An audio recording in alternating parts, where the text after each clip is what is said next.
안녕하세요. 사연을 부탁해입니다. 오늘의 사연을 소개하겠습니다.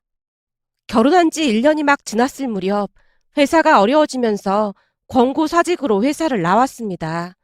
대학을 졸업하고 한 번도 손에서 일을 놓아본 적이 없었는데 갑작스레 그만두게 돼서 많이 혼란스러울 수밖에 없었어요.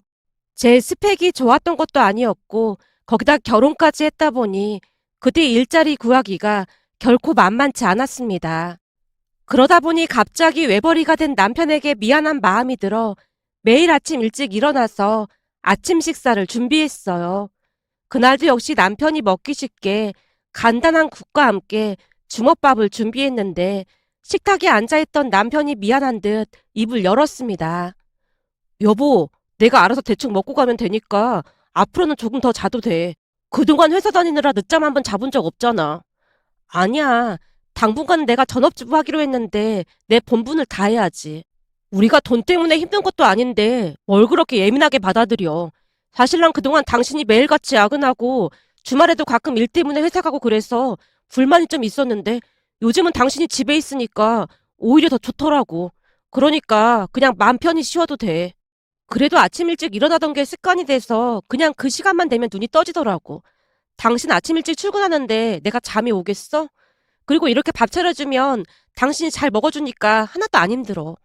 그래도 난 간단하게 먹고 가면 되니까 걱정하지 말고 조금 더 자고 일어나. 갑작스런 환경 변화로 인해 남편도 많이 어색하고 미안했던 모양으로 혹시나 제가 불편하지는 않을까 많이 신경을 쓰곤 했습니다. 잠시 시댁 소개를 하자면 시부모님은 지방에서 살고 계시고 남편에게는 연년생 여동생이 한 명 있습니다. 시부모님은 결혼 후 몇 년 동안 임신이 되지 않아 많은 노력을 했고 어렵게 남편이 태어났다고 했습니다. 그런데 시누이는 생각지도 못하게 바로 생겼기에 2배로 행복했다네요. 시부모님은 식당을 운영하고 계셨는데 장사가 잘 되는 모양으로 많이 잘 사는 편이었어요. 그 덕분에 남편과 시누이는 경제적인 어려움 없이 풍족하게 살았다고 합니다. 결혼할 때도 이미 남편 이름으로 된 집이 있었기에 집 걱정을 할 필요도 없었으니까요. 하지만 그에 비해 우리 친정은 평범한 편으로 시부모님과 남편이 눈치를 주거나 하진 않았지만 결혼할 때 저도 모르게 눈치를 많이 봤던 것 같습니다. 거기다 결혼 후 1년이 지나갈 무렵 이런저런 일들이 터지기 시작했는데요. 우선 아빠가 다니던 회사에서 갑작스레 나오는 바람에 일자리를 알아보러 다니기 시작했고 어렵게 경비 자리를 구했다고 했습니다. 경비라는 일이 결코 쉬운 일은 아니었지만 일을 할 수 있다는 것만으로도 아빠는 그저 감사할 뿐이었어요. 그런데 설상가상이라고 했던가요? 얼마 뒤 외할머니께서 갑자기 쓰러지시는 바람에 다시 한번 위기가 닥쳤는데요. 뇌경색으로 쓰러지시다 보니 누군가 병간호를 해야만 했지만 상황이 여의치 않다 보니 외가 가족들이 고민에 빠졌고 엄마가 외할머니를 돌보겠다고 선언했습니다. 그 말을 듣고 급히 친정에 가서 물었어요. 엄마가 할머니 돌보기로 했다며. 네가 그걸 어떻게 알았어? 혹시 아빠가 말한 거야? 아니, 미안했던 모양인지 이모한테 전화가 왔더라고. 네 이모가 미안할 게 뭐가 있다고 전화를 했다니. 그러게. 근데 이모도 몸이 안 좋아서 모실 수가 없으니까 많이 미안한가 보더라고. 말하는 도중에 이모가 막 울더라고. 갑상선 암 수술한 거 다 하는데 뭘 미안하게 생각해. 이모 말이 삼촌이랑 숙모도 많이 미안해한다고 하더라고. 네 삼촌이랑 숙모는 둘 다 일을 해서 어쩔 수 없는 걸 뭘 미안하게 생각해. 거기다 지금껏 숙모가 할머니 모셨는데 그만하면 할 만큼 한 거야. 그래도 이래저래 많이 심란한 모양이더라고. 나야 집에 있으니까 내가 돌본다고 한 건데 뭐. 엄마, 앞으로 돈도 많이 들어갈 것 같으니까 나도 좀 보탤게. 결혼할 때도 시댁이 제대로 해가지도 못했는데 보태긴 뭘 보태. 그냥 김서방이랑 시부모님께 잘하고 살아. 남편이 먼저 얘기 꺼낸 거니까 너무 걱정하지 마. 매달 적금도 많이 들어가고 있고. 그래도 자꾸 친정에 돈 보내고 그러면 좋아할 시부모가 누가 있어. 괜한 소리 하지 말고 너나 잘 살 생각이나 해. 엄마가 쓸데없는 소리 하지 말라는 듯 손을 내젓고 있었는데요. 그 모습에 제 마음이 무거울 수밖에 없었습니다. 그도 그럴 수밖에 없었던 것이 외가 가족들 형편도 많이 좋지 않았거든요. 그쯤에서 이모도 갑상선암 수술을 받은 상태였고 외삼촌은 첫째를 낳고 난 뒤 생각지도 못하게 임신이 됐는데 쌍둥이가 태어났습니다. 물론 좋은 소식이었지만 이래저래 돈이 많이 들어가다 보니 외숙모도 이런저런 일을 하며 하루하루 바쁘게 살고 있었어요.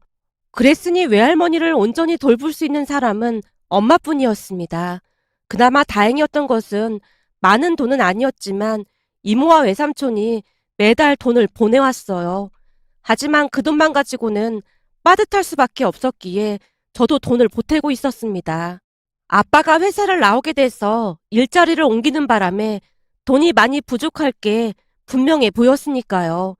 그렇게 힘든 상황 속에서도 우리는 나름 잘 지내고 있었습니다. 시간이 지나면서 외할머니도 많이 좋아져 갔으니까요. 그런데 그 와중에 저까지 권고사직을 당했으니 제 입장에서는 대체 무슨 일인가 싶은 생각마저 들었기에 어느 날 엄마에게 하소연을 했습니다. 엄마, 진짜 이상하지 않아? 뭐가 이상하다는 거야? 아니, 계속 안 좋은 일만 생기잖아. 이 정도면 조상님이 화나서 그러는 거 아닐까? 넌 나이도 젊으면서 무슨 그런 말을 하니? 아무리 생각해봐도 너무 이상하잖아. 어떻게 모든 일이 한꺼번에 일어날 수가 있어? 어떻게 이럴 수가 있냔 말이야. 넌 왜 그렇게만 생각을 해? 그럼 지금 이 와중에 좋게 생각할 수가 있겠어? 잘 생각해봐. 할머니께서 뇌경색으로 쓰러지셨는데 때마침 외숙모가 그날따라 아파서 집에 있다가 할머니가 쓰러지는 걸 바로 알았잖아. 그래서 빨리 병원으로 옮겨서 천만 다행이었던 거고 그것만으로도 조상님께 감사드릴 일 아니겠어? 아, 엄마 말 들어보니 그렇네. 사람 마음이라는 게 참 간사해서 고마운 건 금방 잊게 마련인 거야. 병원에서 의사가 조금만 늦었으면 큰일 날 뻔했다고 했잖아. 그때 우리 다 같이 감사하다고 얼마나 외쳤었니? 근데 지금 넌 그런 고마움은 금방 잊고 조상님이 화가 나서 그렇다는 말이나 하고 있잖아. 차라리 네가 회사에서 잘리는 게 낫겠어? 할머니께서 잘못되시는 게 낫겠어? 엄마는 무슨 말을 그렇게 해. 당연히 내가 회사에서 잘리는 게 낫지. 그러니까 그렇게 항상 감사하는 마음으로 살아. 일자리 알아보다 보면 더 좋은 자리로 가게 될 줄 누가 알겠어. 그러니까 너무 조바심 내지 말고 천천히 기다려봐.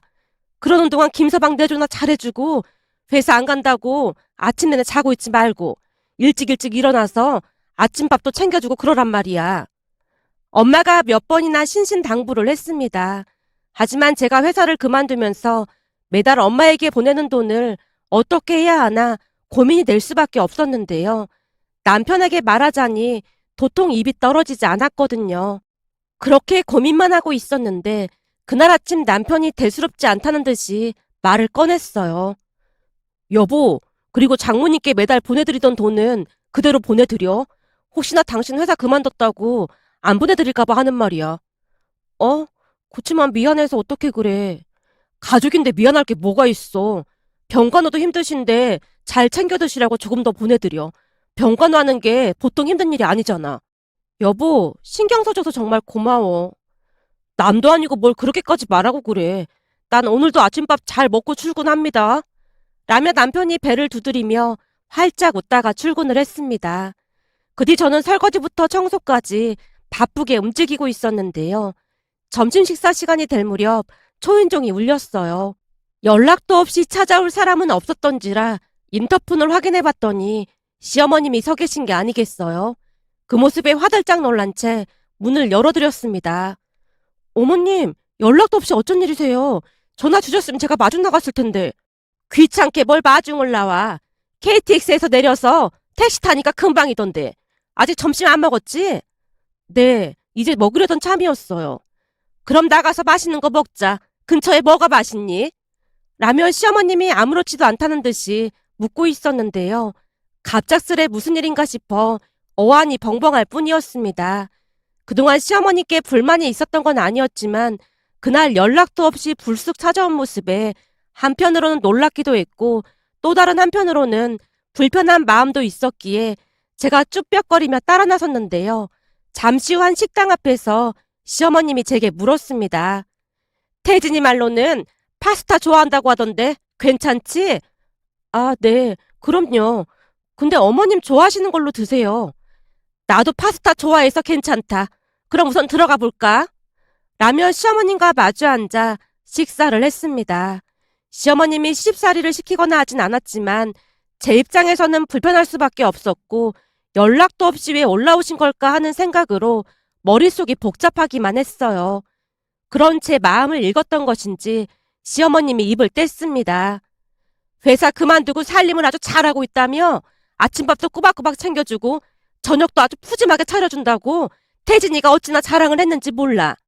그냥 별거 없었는데 그 이가 너무 오버한 것 같아요. 아침 일찍 일어나서 밥 챙겨주는 게 보통 힘든 일이 아닌데 고생이 많았구나. 네? 아닙니다. 회사도 안 다니는데 당연히 해야죠. 또다시 머릿속이 복잡해졌는데요. 혹시나 회사를 그만둔 것을 돌려서 말하고 계신 건가 하는 생각이 잠시 잠깐 머릿속을 스치고 지나갔으니까요. 하지만 깊게 생각하기도 전에 시어머님이 놀랄 만한 말을 꺼냈습니다. 오늘 내가 갑자기 찾아와서 많이 놀랐지? 아, 네. 조금 놀라긴 했습니다. 연락하고 올까 잠깐 고민했었는데 내가 온다고 하면 네가 이것저것 준비할 것 같아서 그냥 연락 안 했다. 근데 들어보니까 요즘은 연락 없이 찾아오는 시어머니가 최악의 시어머니라며? 아, 그런 건 아니고 조금 놀라긴 했어요. 제가 당황한 채 손사래를 쳤는데요. 시어머님이 장난 가득한 표정으로 말했어요. 농담이야, 농담. 내가 오늘 이렇게 연락도 없이 찾아온 건 혹시나 내가 온다고 태진이한테 말할까봐 그랬어. 네? 그게 무슨 말씀이세요? 그러니까 오늘 내가 온 건 태진이한테는 말하지 마라. 너한테 괜히 할 말이 있어서 온 거니까. 저한테요? 제가 놀란 채 눈을 동그랗게 뜨고 있었는데요. 시어머님이 다시 말을 이어갔습니다. 너 회사 그만뒀잖니? 근데 사부인이 병간호까지 하고 계신다며? 그이가 말씀드린 거예요? 어쩌다 보니 통화하다 듣게 됐는데 그동안 매달 돈을 보내드렸다며? 회사 그만둔 뒤로 엄마가 보내지 말라고 해서 안 보내고 있습니다. 왠지 모르게 눈치가 보여 제가 급히 대답을 했고 시어머님이 당황한 채 대답했습니다. 아니, 돈을 보냈다고 뭐라고 하려던 게 아니라 혹시나 너 마음고생할까봐 내가 매달 돈을 좀 보내주려고 그런다. 어머님께서 돈을요? 예전에 우리도 네 시아버지만 돈 벌고 나는 집에서 살림만 했었거든. 물론 네 시아버지가 눈치를 준 적은 없었지만 이상하게 눈치가 보이더구나. 그래서 네 심정이 좀 이해가 된다고 해야 하나? 거기다 돌아가신 니들 할머니가 시집살이를 아주 어마어마하게 시켰거든. 그러다 보니까 혹시나 내가 친정으로 돈이라도 빼돌릴까 싶어서 가계부를 가지고 와봐라. 통장 내역을 보여달라.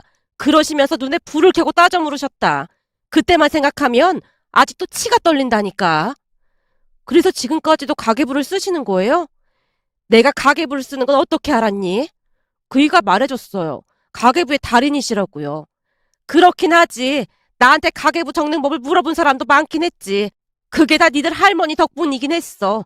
어찌나 까탈스럽게 하시던지 나도 살 길을 찾다 보니까 가계부의 달인이 돼 있더라니까. 그때 생각이 나는 것인지 시어머님이 알듯 말듯 미소를 짓고 있었습니다. 그리고 다시 입을 열었는데요. 암튼 내가 매달 돈 보내줄 테니까 너랑 나만 알고 있자꾸나. 사부인께도 매달 돈 보내드리고. 아닙니다. 안 그러셔도 됩니다. 안 그러셔도 되긴 뭐가 안 그러셔도 돼. 지금도 남편 눈치나 보고 있으면서. 그리고 죽을 때 돈 싸질머지고 갈 것도 아니고 내가 며느리한테 그 정도 돈도 못 쓰겠니? 내 입으로 이런 말 하기 좀 그렇긴 하지만 내가 이래봬도 기부도 많이 하고 그런다. 네, 그것도 들어서 알고 있어요. 그이도 매달 꾸준히 기부하고 있거든요. 아주 잘하고 있구나. 가진 걸 나누면 행복이 2배가 되거든. 넌 착해서 그런지 이상하게 마음이 쓰여. 볼 때마다 착하게 참 잘 자란 것 같아. 그래서 처음부터 마음에 쏙 들었다. 요즘 세상에 부모님 힘들다고 도와드리는 사람이 몇이나 되겠니? 그런 마음이 참 착하고 기특해서 그런 거니까 사양하지 말고 받아. 라며 시어머님이 매달 꽤 큰 금액의 돈을 보내주셨습니다. 첫 달에 보내주신 돈을 보고 놀라서 전화를 드렸지만 시어머님은 별일 아니라는 말만을 할 뿐이었습니다. 그런 시어머님께 감사한 마음이 들어 시댁에 갈 때마다 이런저런 밑반찬을 해드리기도 했는데요. 식당을 운영하시긴 했지만 두 분 다 제가 해드리는 음식을 참 좋아했거든요. 그날도 가족 모임이 있어서 시댁에 갔고 제가 해온 음식을 맛보던 시어머님이 한박 웃음을 지었습니다. 그동안 누가 해준 음식 먹기가 참 힘들었는데 우리 며느리 덕분에 입이 호강한다. 가만 보면 손재주가 있어. 식당 안은 나보다 음식을 더 잘한다니까. 아니에요. 어머님이 좋게만 봐주셔서 그런 거예요. 진짜라니까. 우리 식당 직원들도 먹어보더니 다들 맛있다고 했다니까. 어머님, 설마 식당에도 가지고 가신 거예요? 거긴 전문가분들만 계실 텐데 너무 창피하네요. 걱정하지 마라. 다들 아주 맛있게 잘 먹었으니까. 라며 시어머님이 다시 한바구음을 짓고 있자 시누이가 한마디 했어요. 언니, 반찬 진짜 맛있어요. 저도 좀 만들어주면 안 돼요? 언니 귀찮게 무슨 그런 부탁을 해. 시어머님이 시누이를 나무라는 모습에 제가 급히 대답했습니다. 아가씨, 집에 한번 오세요. 제가 만들어 드릴게요. 진짜요? 알았어요. 반찬 만드는 게 젤로 힘든데 진짜 잘 됐네요. 시누이가 좋아하는 모습에 저도 덩달아 기분이 좋아졌습니다.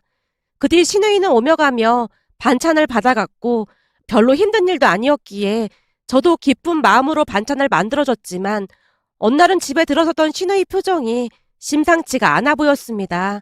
어딘지 모르게 불만이 가득해 보인 채 짜증을 냈거든요. 아가씨, 혹시 제가 뭐 잘못한 거라도 있을까요? 제 물음에 시누이가 곁눈질로 저를 노려보는 모습에 더욱 긴장을 한 채 시누이를 바라봤는데요. 시누이가 어이없다는 듯이 입을 열었습니다. 새언니, 혹시 우리 엄마한테 돈 받고 있었던 거예요? 네? 아, 그게라고 하는 거 보니까 받고 있었단 말인 거네요. 시누이가 따지듯 묻고 있었기에 제가 힘없이 고개를 끄덕였는데 왠지 모르게 죄인이 된 것 같은 느낌이었거든요. 제가 고개만 숙이고 있자 시누이가 다시 입을 열었습니다. 혹시 오빠도 알고 있었던 거예요? 어머님이 그이한테 말하지 말라고 했는데 말을 안 할 수가 없어서 말했어요. 근데 왜 저만 속인 거예요? 네? 아가씨를 속이다니요. 그럼 이게 속인 게 아니고 뭐겠어요? 이 사실을 저만 몰랐잖아요. 언니는 양심이 없어도 너무 없네요. 그래서 그동안 아주 기쁜 표정으로 나한테 반찬을 해준 건가요? 네? 그런 게 아니라 아가씨가 좋아해서 기쁜 마음으로 한 것뿐이에요. 엄마가 매달 그렇게 돈을 보내주는데 당연히 기뻤겠죠. 세상 어떤 시어머니가 며느리한테 그런 큰 금액을 보내주겠어요? 나만 속이고 가족끼리 아주 행복했겠네요. 아가씨, 오해하지 마세요. 제가 갑자기 권고사직을 당하다 보니까 어머니께서 걱정돼서 그러신 거예요. 그러니까 그걸 왜 새언니가 받냐고요. 엄마가 준다고 해도 싫다고 거절했어야죠. 그걸 낼름 받는 것도 참 웃긴 거 아니에요? 암튼 그동안 반찬 얻어먹으면서 눈치 좀 보였는데 이젠 눈치 볼 필요도 없겠네요. 오히려 언니가 음식에 최선을 다해야겠네요. 그만한 대가는 치러야 하는 거잖아요. 그렇잖아도 요즘 반찬이 부실해서 좀 짜증났었는데 반찬 종류를 좀 새로 개발해보세요. 그리고 오빠한테 들어보니까 매일 아침 그렇게나 식사를 잘 차려준다면서요? 그냥 있는 반찬으로 차려주는 걸요, 뭐. 사실 우리 남편도 꼬박꼬박 아침밥 먹고 다니는데 제가 요리에 영 소질이 없다 보니까 보통 힘든 게 아니거든요. 그래서 말인데 앞으로 우리 남편 아침까지도 좀 챙겨주시겠어요? 저는 우리 아들 챙기는 것만 해도 너무 힘들어서요. 시누이가 순식간에 쏟아내고 있었기에 제가 놀란 표정으로 물었어요. 그러니까 고모부 아침밥을 저보고 준비하라는 거예요? 오빠 거 준비하면서 조금 더 하면 되는 건데 힘들 것도 없잖아요. 준비하는 것까지는 할 수 있는데 그걸 아가씨가 받으러 온다는 거예요? 아침에 저도 바쁜데 그걸 어떻게 하겠어요. 당연히 언니가 가지고 우리 집으로 와야죠. 네, 그러니까 아가씨 말은 매일 아침 저보고 음식을 배달하라는 거예요? 그렇죠. 언니도 새벽 배송 들어봤죠? 그냥 그거라고 생각하면 되잖아요. 어차피 아침에 오빠 밥만 챙기면 되는데 차려놓고 언니는 우리 집에 배달해주고 가면 되잖아요. 그리고 우리 남편이 불편해할 수도 있으니까 와서 문 앞에 두고 문자하면 제가 가지고 들어갈 테니까 당장 내일부터 그렇게 해주세요. 그동안 우리 엄마한테 받은 돈이 있는데 그 정도는 할 수 있는 거죠? 그럼 저는 이만 가볼게요. 라며 시누이가 집을 나섰는데요. 너무나 기가 막혀 그만 말문이 막히고 말았습니다. 잠시 고민을 할 수밖에 없었지만 시누이가 시키는 대로 새벽마다 음식을 배달했습니다. 지금 생각해보면 진짜 미친 짓이 아닐 수 없었지만 그때는 자존감이 워낙 낮았던지라 시어머님께 돈을 받았다는 중압감을 떨쳐낼 수가 없었기에 그 정도는 해야 한다는 생각을 했던 것 같습니다. 그렇게 매일 새벽 음식을 만들어서 남편이 식사를 할 수 있게 식탁에 차려놓고 시누이 집에 배달을 갔는데요. 어느 날은 남편이 일찍 일어나서 제게 물었습니다. 여보, 매일 새벽 어딜 가는 거야? 그게 사실은 살이 좀 찐 것 같아서 요즘 조깅을 좀 하고 있어. 뭐? 조깅? 짐을 그렇게나 많이 들고 조깅을 한다고? 더군다나 그런 옷차림으로? 대체 무슨 일인데 그래?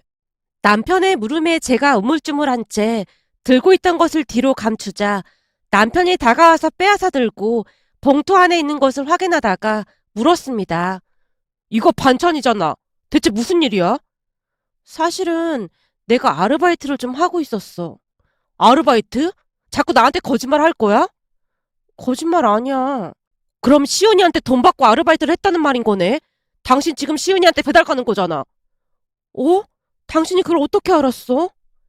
남편 입에서 나온 시은이라는 말에 그대로 얼어붙어 버린 채 되물었는데요. 남편이 기가 막히다는 듯이 다시 말을 꺼냈어요. 어젯밤에 당신 휴대폰으로 계속 문자가 오길래 그냥 스치듯 봤는데 시은이가 아주 하인 부리듯이 먹고 싶은 반찬들을 수시로 보내고 있더라고. 내가 얼마나 기가 막혔는지 알기나 해? 여보, 그게 말이야. 라며 어쩔 수 없이 그동안 있었던 일을 털어놨는데요. 그 뒤 전혀 생각지도 못한 일이 일어났습니다. 잔뜩 화가 난 남편이 그 사실을 시어머님께 다 말씀드렸던 것인지 그 주 주말 우리는 다 같이 시댁으로 내려갔습니다. 물론 시누이도 내려왔는데 이미 남편에게 한 소리를 들었던 모양으로 시누이가 눈을 부릅뜨고 저를 노려봤습니다. 그 순간 시어머님이 시누이에게 소리쳤어요. 넌 어디 할 짓이 없어서 새언니한테 반찬을 나르라고 해? 뭐 새벽 배송? 네가 미쳐도 보통 미친 게 아니구나. 너 그리고 내가 새언니한테 매달 돈 보내는 건 어떻게 알았어? 그게 엄마 가계부를 몰래 봤더니 보내고 있더라고. 네가 왜 엄마 가계부를 봐? 그게 엄마가 새언니한테 몰래 돈을 주나 싶어서 그랬어. 아니 내가 네 새언니한테 돈을 주던 말던 네가 뭔 상관이라고 그걸 확인하고 있어. 나보다 많이 주나 확인한 것뿐이야. 너 말 한 번 잘했다. 니들도 외벌이라 내가 똑같이 돈 보내줬잖아. 네 새언니는 매번 돈 보내줄 때마다 그렇게나 미안해하던데 넌 매달 더 보내달라고 한 적이 어디 한두 번이야? 근데 대체 뭐가 서운하다고 엄마 가계부까지 뒤져보고 난리야. 엄마, 난 엄마 배 아파 나온 딸인데 딸인 나를 더 챙겨야 하는 게 맞는 거잖아. 새언니한테 줄 돈 있었으면 나한테 더 보태줬어야지. 신우이가 잔뜩 일그러진 채 대꾸를 했는데요. 순간 시어머님 입에서 충격적인 말이 튀어나왔습니다. 내가 널 낳긴 언제 낳았다고 그래? 여보!